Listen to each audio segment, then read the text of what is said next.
In this video, I'm going to show you how to calculate the variances between two date fields. This comes very helpful if you're trying to calculate how far off your team was from like a potential target delivery date and the actual delivery date. And so Jira, using the new formula field, is going to auto calculate this variance for us and show us how off the mark we actually were from our estimate to our actuals. So make sure to hit the subscribe button, drop a like, and let's jump into a quick demo. So here's the new formula field inside of Jira. I've created a custom field called release schedule variance. It is of the type formula. We're going to go into those details in just a second, but here's how it works. I have two date fields up at the top. These are not new. These are just date fields inside of Jira. And I can basically go and set a date. So I'm going to set my due date to be August 11th. And then I have a baseline release date to be of August 6th. Now these dates can be any 2 dates that you want. It doesn't really matter. But notice that immediately, you might have blinked, you might have missed it, but immediately that release schedule variance, so the delta between August 11th and August 6th is 5 days.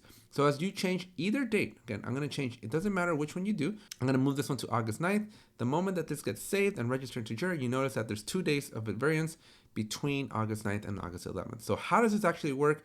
How does all the magic work? Let's go show you inside of Jira. So first off, you're going to want to make sure you have 2 date fields. Now you can use any 2 date fields that you want. I'm using the due date here, and you can create any custom due date. So let me go show you what that looks like, because there's 2 ways to create date fields in Jira, but only one of these ways is going to work. So I'm going to type in baseline here. So you're going to see that my baseline release date is a date picker. And this is very important, folks, because when you go to create a date field, if you pick your field type over here, you're going to see that you have a date picker and a date time picker. The variance in this formula field is not going to work if you're using the date time picker. So you want to make sure you only pick the date picker, right? And this is a totally optional step as well, because if you already have 2 dates, maybe you want to check the start date and the due date. Those are out of the box date fields that exist in Jira already. You can absolutely use those, but this is going to be a scenario where maybe you have like a target launch date, maybe you have a target effectivity date, maybe you have a target release date, right? You have target dates, actual dates, whatever you want. You're most likely going to have a custom date field, and so you want to just make sure you pick the right date field. So that's the easy part. This is not new. This should be something that you should know how to use in Jira, but it's not the topic of the video, but we do need 2 date fields to do the variance, okay? So that's that. Next, we're gonna go look at our actual variance. So when I go look for my variance field, you're gonna notice that I have a formula type of FX. This is a new thing. This is a new feature. And I'm gonna show you when I click into it that you can do a calculation. And this is where the magic happens. We're going to be able to take 2 fields, 2 date fields, and we're going to be able to use this function called daydiff. Now, if you don't want to do all the math, you can always ask Rovo to help you generate the formula as well. So that's really powerful. Or you can click on this little question mark here, and it's going to give you some examples of what's possible. You can even click on the syntax help button, and it's going to take us to even more functions that are available. So as you can see, we can do the sum, average, max, min, divide, multiply, minus, power, round up, right? There's a lot of options here. We can go to the left, we can go to the right, we can trim text, we can join text, we can do formatting of dates. So we can do a lot of different things. We can work with months, with years, with hours. So we are just scratching the surface with this video, but as you can see, there's a lot of functions. So I highly recommend you come in and look at all these examples so that you can see all that's possible with this new formula field. So all you need to do to leverage this new field is go to create a new field. And in the field type, you're going to scroll down. You got to go past other fields, and we're looking for this new formula field. Now, a quick disclaimer. This field of formula is not new to the world of Jira. In fact, Jira Product Discovery has been using it for many, many months, if not years.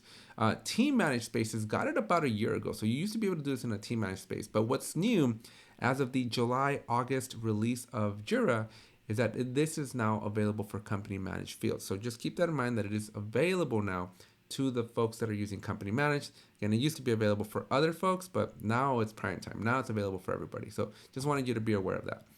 Okay, so you're gonna pick your formula type, and then you're gonna give it a name, some sort of variance, right? Whatever makes sense for you. You can add a description, but here's where things are very special.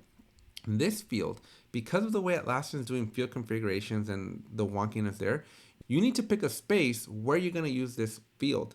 And even more important, this field needs to be in the screen for that space, because if you don't do that, then you're not gonna be able to do the mathematics. Additionally, remember that date field that we just created a few moments ago?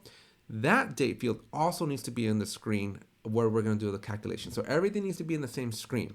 If it's not in the same screen, then this formula field is not going to work for you, and you're going to be very frustrated because you're going to think the feature doesn't work.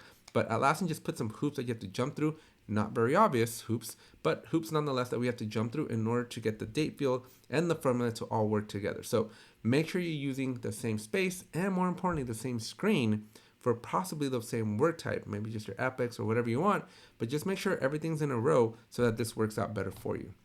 I'm going to do my business practice template here. You can see that you have formula outputs as well. You can do numbers, text, dates, or durations.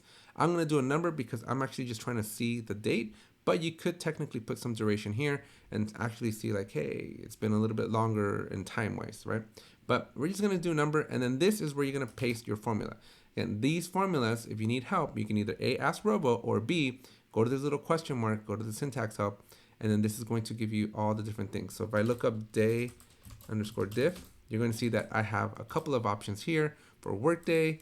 We just have different things that we can look up here inside of the formula field. So that help sidebar is going to be very helpful. Once you have that, right, once you have your two dates in there, you can actually select from them. If the date field doesn't show up, that's because the screen is not configured correctly. So you got to go make sure you're putting things in your screen correctly. But once you do all that, then you can hit create, and then that field is not going to be created. You put it in your screen. I know it's a little bit of a chicken and egg, but you need to put the field for the dates in your screen first, and then come do the math, and then you're going to be able to put this field in the screen. So a couple hoops to jump through there.